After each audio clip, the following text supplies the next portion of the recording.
খান agriculture project থেকে সবাইকে জানাই আন্তরিক শুভেচ্ছা অভিনন্দন। নতুন প্রজেক্ট চালু করছি। ওপাশে আছে শশা শেষ হয়েছে, ওপাশে আছে বটবটি, তার অপোজিট নিচে আছে আপনার হলো বেগুনে ভালো প্রফিট পাচ্ছি। ফুলকপিতে লস খাওয়ার পর কিন্তু এখন আবার বেগুনে চাষাবাদ করে কিন্তু আমি আবার ঘুরে দাঁড়ানোর চেষ্টা করছি। অবশ্যই ঘুরে দাঁড়াইছি। সামথিং কিছু লস হয়েছিল। এখন এখানে 1 বিঘা জমিতে এখানে আমি করলা চাষ করব।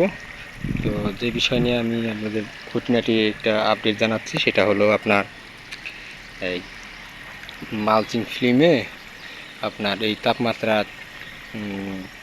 নিয়ন্ত্রণের জন্য আপনার এভাবে আপনারা সেচ দিতে পারেন।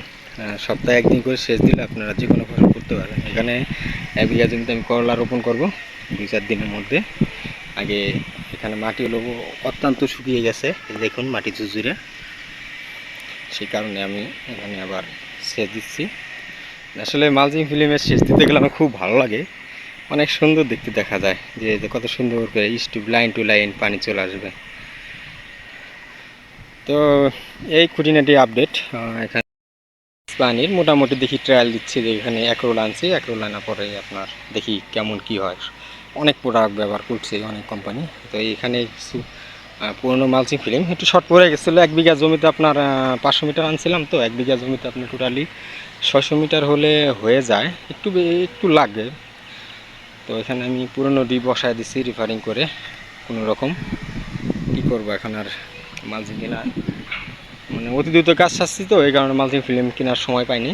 সেই কারণে এখানে 1 বিঘা জমিতে 2 পাট করছি। আপনার এই সেচ ব্যবস্থার জন্য মালচিং ফিল্ম আপনার এই যেভাবে মাঝখানতে একটা বেড করবেন, তার অপোজিটে বেড আছে। তো ওখানে অপোজিটে বেড আছে, বেডে ওইটা হলো আপনার, এটা হলো বাদালের মতো, তো এটা ডাল হিসেবে যেন সেচ পুরোপুরি আপনার এই পানি এদিক ওদিক না যায়, সেই কারণে অ্যাকুরেট মাপে সেচ হয়েছে প্রত্যেকটা বেডে। প্লাস আর আমাদের যারা কৃষকের সবচেয়ে বড় শত্রু হলো ইঁদুর। এই ইঁদুরের যে জমিটা হলো অত্যন্ত উঁচু, তো সেখানে ইঁদুরের চারকিনার দেওয়া অনেক গর্ত করছে, তো সেই কারণে আমি এই অপোজিটে এই যে দিচ্ছি দূরে দেখুন, এই কারণে। আর ওই যে আমার বেগুন ক্ষেত, যে আমার ইউটিউব চ্যানেলে আছে, দেখতে পারেন, সেখানে বেগুনে কীভাবে পরিচর্যা করবেন খুঁটিনাটি। তো এইভাবে আমি পরবর্তীতে আপডেট দেবো। এখানে করলা লাগাবো 20 পাতার খাইবার করলা।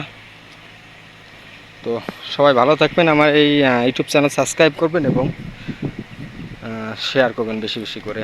আমি যতটুকু আমার অভিজ্ঞতা আছে ততটুকু আপনার কাছে শেয়ার করবানে আমার এই কৃষিকাজের খুঁটিনাটি, আবার কী কোন রোগের ওষুধ সেটার। তো সবাই ভালো থাকবেন। আসসালামু আলাইকুম।